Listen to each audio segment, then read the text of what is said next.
It is very clear herein that as soon as we speak of hearing, there must be a speaker.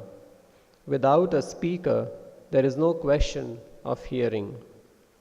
Therefore, the Vedic knowledge, which is known as Shruti, or that which is received by hearing, is also called Apaurusha.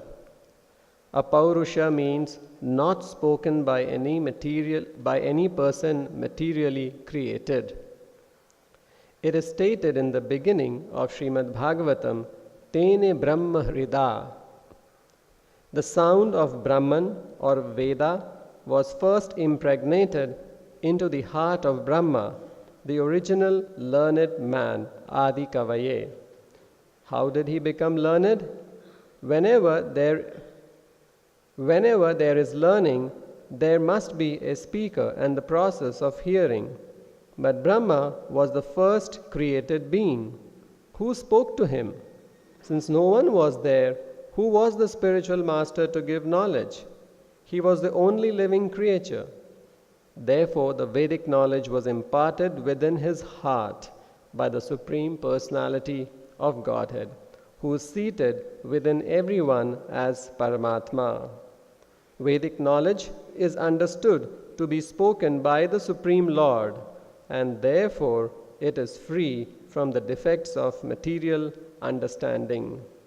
Material understanding is defective. If we hear something from a conditioned soul, it is full of defects.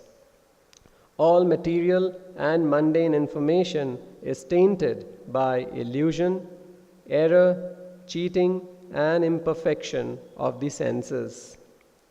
Because Vedic knowledge was imparted by the Supreme Lord, who is transcendental to material creation, it is perfect. If we receive that Vedic knowledge from Brahma in disciplic succession, then we receive perfect knowledge. Every word we hear has a meaning behind it. As soon as we hear the word water, there is a substance, water, behind the word. Similarly, as soon as we hear the word God, there is a meaning to it. If we receive that meaning and explanation of God from God Himself, then it is perfect. But if we speculate about the meaning of God, it is imperfect. But if we speculate about the meaning of God, it is imperfect. Bhagavad Gita, which is the science of God, is spoken by the personality of Godhead Himself. This is perfect knowledge. Mental speculators or so-called philosophers who are researching what is actually God will never understand the nature of God. The science of God has to be understood in disciplic succession from Brahma, who was first instructed about knowledge of God by God Himself. We can understand the knowledge of God by hearing Bhagavad Gita from a person authorized in the disciplic succession. When we speak of seeing, there must be form. By our sense perception, the beginning experience is the sky. Sky is the beginning of form, and from the form, other forms emanate. The objects of knowledge and sense perception begin therefore from the sky. So in this chapter, Fundamental Principles of Material Nature, we are hearing the Supreme Personality of Godhead, Lord Kapila, talking to her mother, Devahuti, and telling her about how material nature came into existence. From Mahat, from the unmanifested lump of matter, the entire existence has come into creation, and one by one he is explaining how different elements came into existence in this material world. And in this verse, how sound came into existence is being described. And here it is said that by the agitation of the element of egoism in ignorance, by the agitation of the element of egoism in ignorance, the first thing produced was sound. Sound is a subtle form of ether, and this is the way sound came into existence. When egoism was agitated in the mode of ignorance, that's how sound came into existence. And Prabhupada writes in one of the previous purport about what the importance of sound. As we all know, sound, in one more place, Prabhupada writes that sound is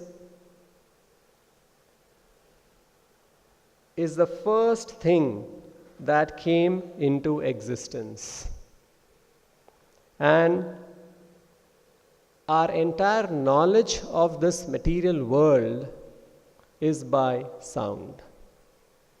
This material entanglement began with sound. Our knowledge of this material world began with sound, and it is the very same sound that can free us from the entanglement of this material world. The same sound, the sound which was the cause of entanglement into the material world, the same sound is the cause for freedom also. Here it is said, anavrittihi shabdad. Anavrittihi shabdad means liberation by sound. The only difference is what kind of a sound. Material sound or hearing about this material world is the cause of entanglement, and hearing Vedic scriptures is also nothing but sound. Hearing or hearing about spiritual topics is freedom. Here it is mentioned that our entanglement in material affairs has begun from this material sound. Now we must purify that sound in spiritual understanding. There is sound in the spiritual world also. And if we approach that sound of the spiritual world, then our spiritual life begins. Our material life begins by hearing material sound. Our spiritual life begins by hearing the sound of the spiritual world.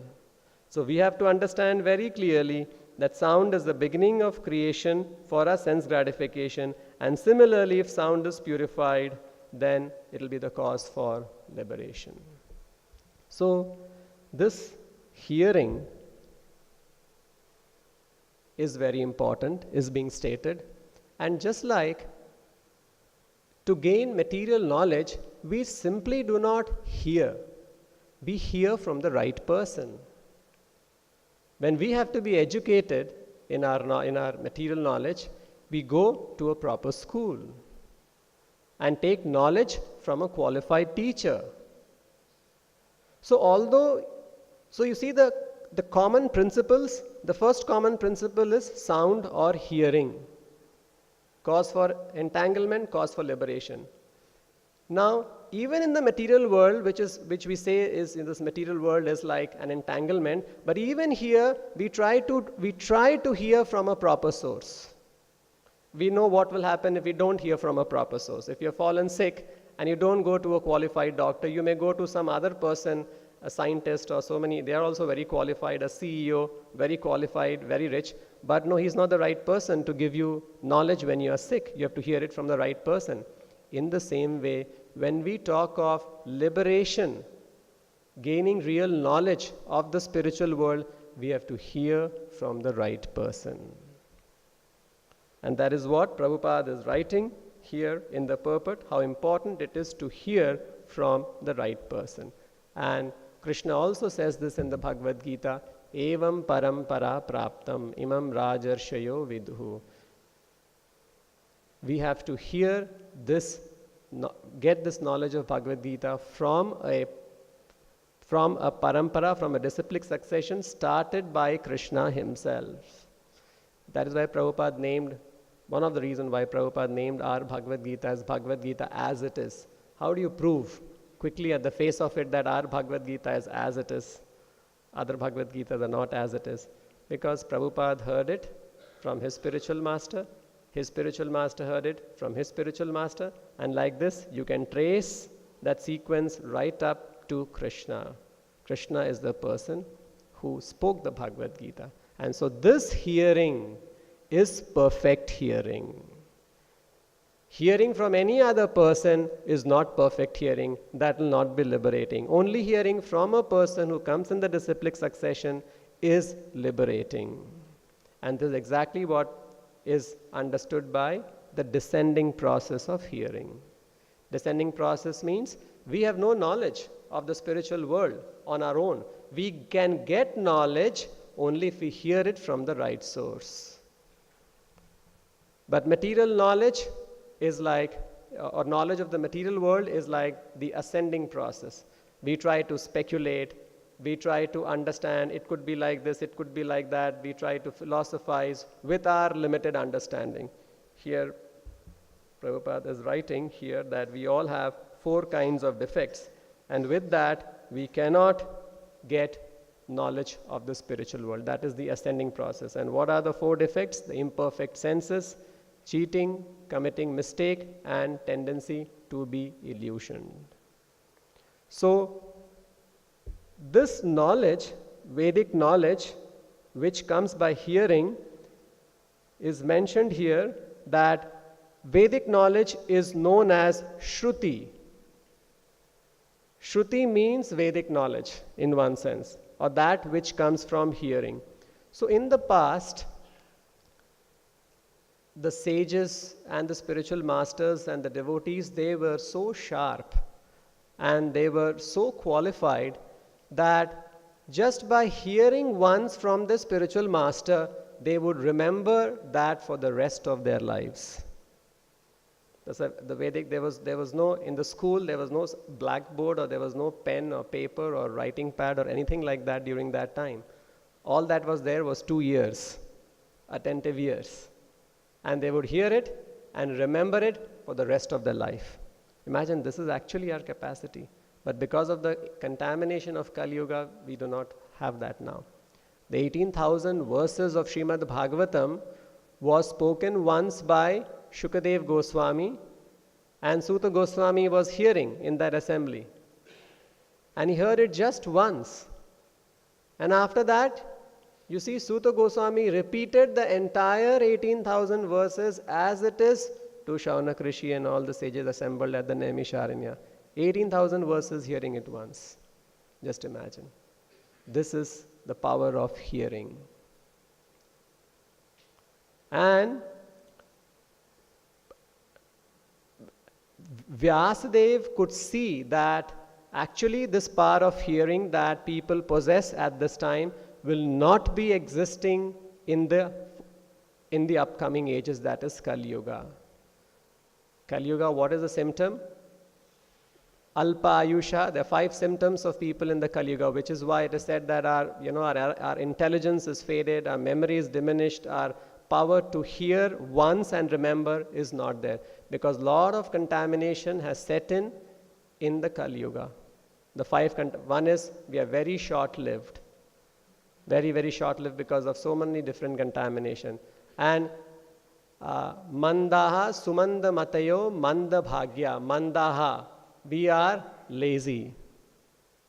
Lazy means, of course, we are not only materially lazy, we are not only spiritually lazy, even materially we are also lazy. So when we are so lazy, it is very difficult to actually focus, hear, remember, and then hear, remember, and pass on. But there is so much of contamination, so the original knowledge will not remain as it is supposed to remain in its pure form. Because of this, manda, we are lazy. Mandaha sumanda matayo. Sumanda matayo means we are misguided. Although we are lazy, sometimes we see that by some great fortune, somebody comes and preaches to us, tells us about Krishna consciousness, and tries to enlighten us, awaken us from our deep sleep. But this misguided means someone else will also come, and then he will tell us, why you're taking to all these things? This is not required. Take to this knowledge, take to that knowledge. And like this we are misguided. Sumanda matayo. And manda bhagya. Manda bhagya means we are very, very unlucky. Because of all these things, somebody was just telling me, just 2 days back, I was talking to one life member and something we were preaching, and then she was telling me that her son underwent recently a surgery after 6 years. There was a surgery which was going on, getting pending year after year because, something like that it was. And finally the doctor says, no, now he's suffering too much, we must operate him. And it was a kind of a extension, kind of a tumor kind of a thing in the intestine, which was causing him giving him a lot of pain and discomfort. He was unable to eat properly. So finally they got him operated. It was a little bit of a complicated operation, and they spent quite a big amount of money in the tune of lakhs. And the operation, doctor said, was successful. And they come back home. 1 month, nothing happened. 2nd month onward, again the same discomfort started. And then they go back and do an X-ray, and then the doctor says, you're back to square one. I'm very sorry. He says the tumor that we have removed, we don't know why. It has again grown at the same place, and the growth also is what it had grown in 6 years, it has grown in 1 month. So these people were, trying to question, and they were very upset about it, and they were thinking that the doctor had not taken sufficient care. And they said, why is it like this? How can you say like this? And then he said, we are very sorry, it's your bad luck.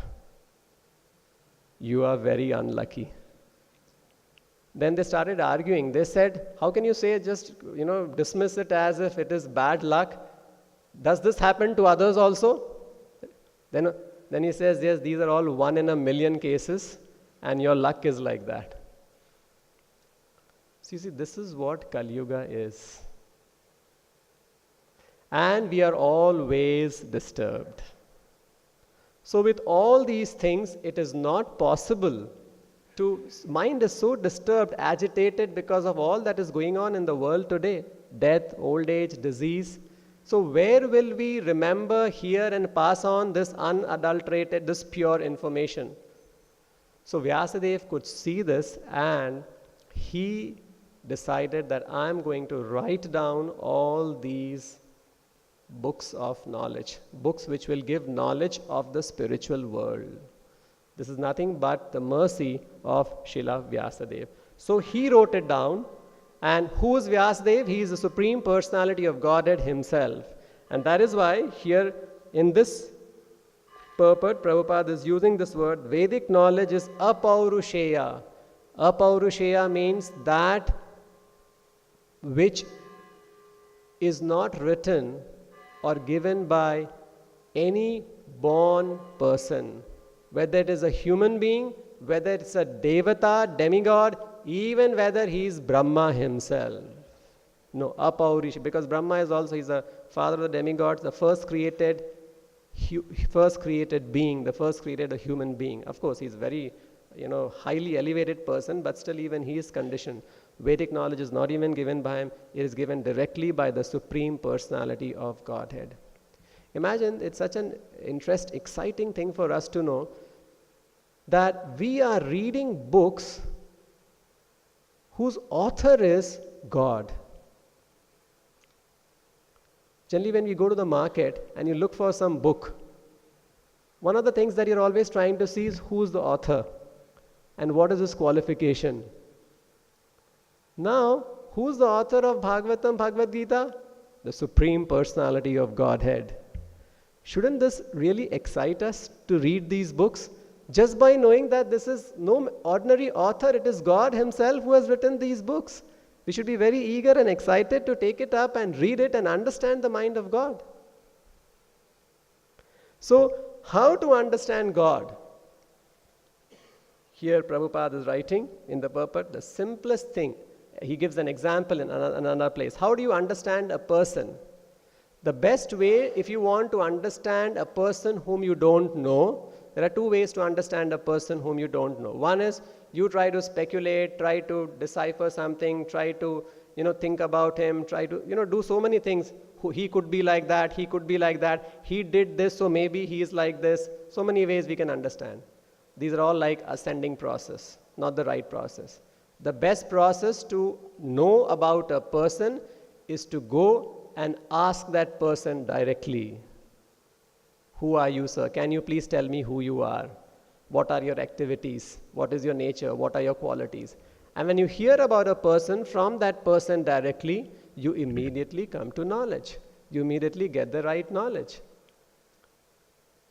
So, two things are very important if you want to know about someone. One is, you have to ask that someone directly, or if that someone is not available to ask someone who knows him in reality. That means asking a spiritual master or a teacher in the disciplic succession. That is one, asking the right person. And the second is, when you ask him, he's going to speak, right? We have to hear attentively. These two things, if we ask the right person and if we hear from him attentively, the knowledge will be revealed. We will be situated in perfect knowledge. So here, Brahma was also revealed this knowledge. Now Brahma was the first created being. So who revealed him? He's known as the Adi Kavaye. Adi Kavaye means the original person or the first created being, the original poet, so as to say. So Brahma was revealed this knowledge. How? Krishna directly revealed to him from within his heart. Tene Brahma Hridaye Adi Kavaye, from within his heart. Why it was, this is also another very interesting thing which should actually, we should feel very excited about spiritual life and how we can gain knowledge. When Brahma was born, he was in complete ignorance. Like when you are born, we are also in complete ignorance. We have no knowledge. So Brahma, the most intelligent human being, possessing so many heads, managing managing a huge universe and big universes, so intelligent he is. You can imagine our intelligence and compared to Brahma's intelligence. You can't even start comparing. He possesses infinite intelligence when compares to us in that sense, right? How did he get all this? When he was born with zero intelligence. And the entire thing was just revealed to him, just given to him. See how Krishna reveals? And how did Krishna do that? Because he obeyed Krishna's instruction. Initially when he was born, he didn't know who he is, where he is, what is the source of creation, what he's supposed to do. He didn't know anything. He had no knowledge. And then Krishna told him, tapaha. And he followed Krishna's instruction. He did that tapasya. And then, Tene Brahma Hridaye Adi Kavaye. The entire knowledge was revealed to Brahma from within the heart, from within his heart. How Krishna revealed him? Krishna is there in all our hearts. Like he's in Brahma's heart, he is there in all our hearts as well. Sarvasya chaham hridhi shannivishto matta smritir jnanam apohanam cha. So he was sitting in the heart of Brahma and he revealed everything to Brahma. So now, how Krishna revealed everything to Brahma, sitting from within his heart. How does spiritual knowledge get revealed to us? Will Krishna reveal the spiritual knowledge to us also? Yes. Just like he revealed it for Brahma, like Brahma, we are all actually servants of Krishna, servants of God, children of God. One day maybe we were also Brahma in some lifetime, Brahma. So we are all the same spirit soul. Yes, Brahma, because of his punya karma and because of his, his past, he has attained the exalted position.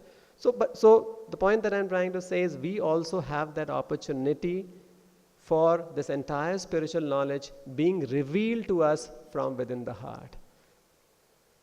Again, why was it revealed to Brahma? Because Brahma followed Krishna's instruction, tapaha. So what is the instruction that Krishna has given us? What is the instruction that Lord is telling us to do in order for Him to reveal the knowledge to us? In the Bhagavad Gita, Krishna is saying, Tesham satata yuktanam bhajatam priti purvakam dadami buddhi yogam tam ye namam upayanti te. If you are, so he's not telling us to do big tapasya as he told Brahma. So actually we are in a much more fortunate position than Brahma. The process that Brahma had to take up was actually very difficult. Now the process that Krishna has given us is so simple. Satata yuktayam, just tesham satata yuktayam bhajatam priti purvakam. It's so easy. With love and devotion, engage in my service. That's all. And if we do this, dadami buddhi yogam tam. Krishna is very clearly saying, dadami, I will give him that buddhi yoga. I will reveal to him, because Krishna is seated in our hearts. He's seated in our hearts, so how will he give? He'll reveal it from the heart. But this is the qualification. We should be constantly engaged in service. Service we have to do, we are actually all, our constitutional position is to serve. So an intelligent person will think, I'm anyway serving. Instead of serving Maya, let me become Krishna's servant and serve him with love and affection, with love and devotion. And if I do that, what a wonderful promise Krishna is making, that I will reveal this entire knowledge to you, and this knowledge, when Krishna reveals it to us, we will get liberated, we will go back to the spiritual world. And Brahma himself, see, so wonderful. Although Brahma was revealed this knowledge through a process of tapasya, but Brahma himself is also supporting the statement of Krishna that now if you want to know Krishna, it is only by bhakti. Vedeshu durlabham adurlabham atma bhakto. By just following the Vedas, ritualistic process and all these things, durlabham, it is very difficult. Adurlabham atma bhakto. Adurlabham means very easy, simply by one who is a devotee. Devotee trying to serve Krishna with love and devotion. And it was for this reason actually that now how do we become a devotee, and how do we, develop our bhakti, and how do we serve Krishna with love and devotion? So two things. If you want this knowledge to be revealed to you, you have to serve Krishna with love and devotion. Right? Now how do we serve Krishna with love and devotion? So Krishna himself has made an arrangement how we can serve him with love and devotion. A very simple arrangement he has made. What is that? Vasudeva has given us, Vasudeva is Krishna. He has given us this beautiful Srimad Bhagavatam. All that we have to do is we have to hear it. If you hear it attentively, we have discussed how do we know him or about Krishna? Hear from the right person and hear attentively. Right? Now see how nicely Krishna has arranged for us. He has given us this Bhagavatam. All that we have to do is to hear it attentively. If you hear the Bhagavatam attentively, automatically the love and devotion will develop. Because you may say, I am serving Krishna. Sorry. You may say, I want to serve Krishna, but I do not have love and devotion. No need. Serve, at least hearing we can do, that is a basic thing we can do. That all of us can do that. We can hear. So if you hear attentively, automatically the love and devotion will develop. You see how wonderful it is. And by hearing attentively, you are doing the perfect service to Krishna, which is what Krishna is saying. Tesham satata yuktanam bhajatam priti purvakam. Engage in devotional service.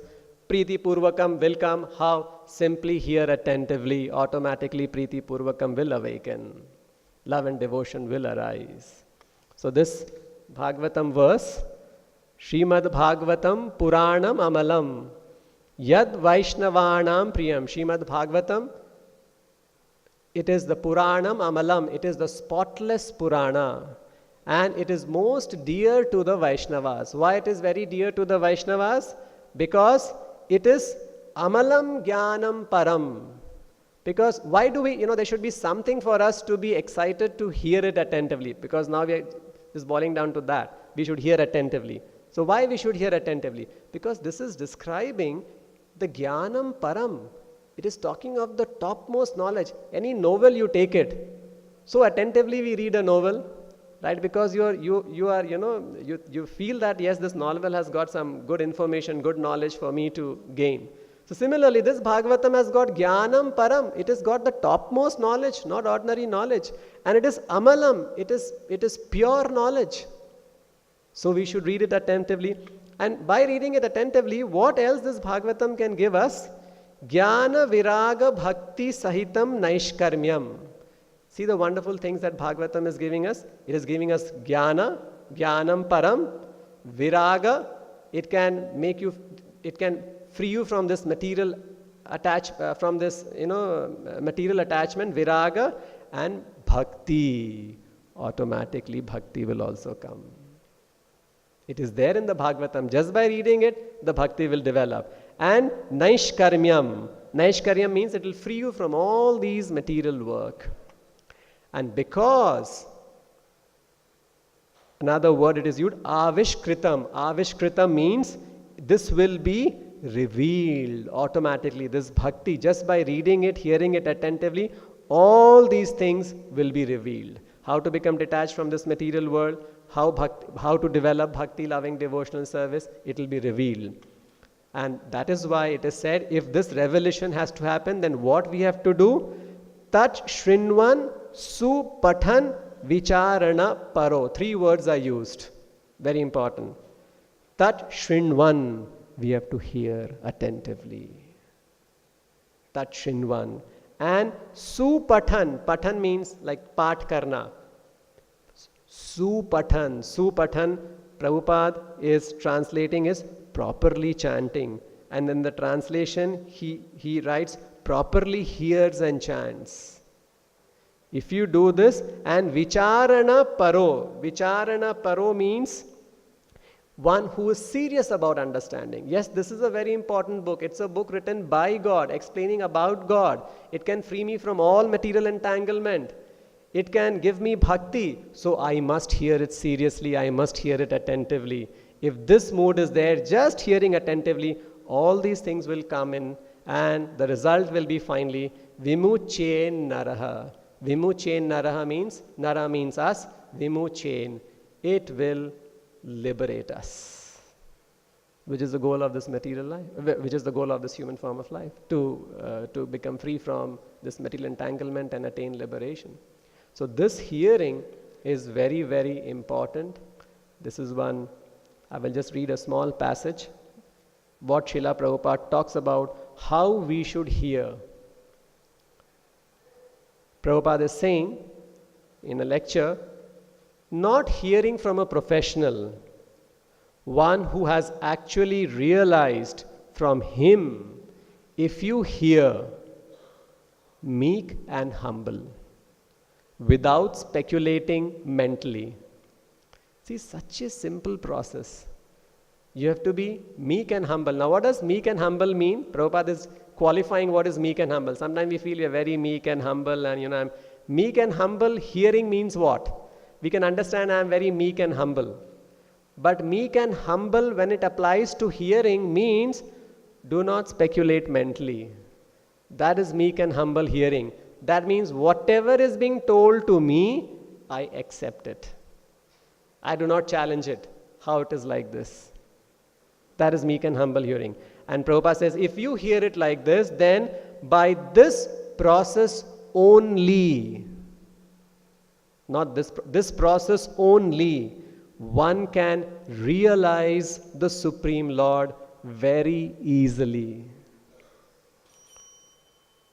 He's saying by this process only, what is that? Humble and meek herein, you can realize, not just know God, but you can realize God, and very easily. So this is the power of sound, this is the power of hearing. We are very fortunate that in this age, this hearing process has been, this process of getting liberated is simply by hearing the holy name, hearing the pastimes, hearing about God, hearing with a meek and humble attitude, and this alone can liberate us. So we should be, trying our best. Of course, hearing attentively is difficult because of our conditioning, but, because of our past, and we find it difficult to hear attentively. But at least if we constantly remember this, that I must be hearing attentively, I must give in my best to hear, and constantly we are trying and we are struggling to hear attentively, Krishna will be very pleased. He will be happy. He will see that this soul is actually struggling to hear attentively, and in this way, Krishna will help us and we'll finally get liberated. So we'll end here. Grantra Srimad Bhagavatam ki, Srila Prabhupada ki, Nitai Gaur Premanande.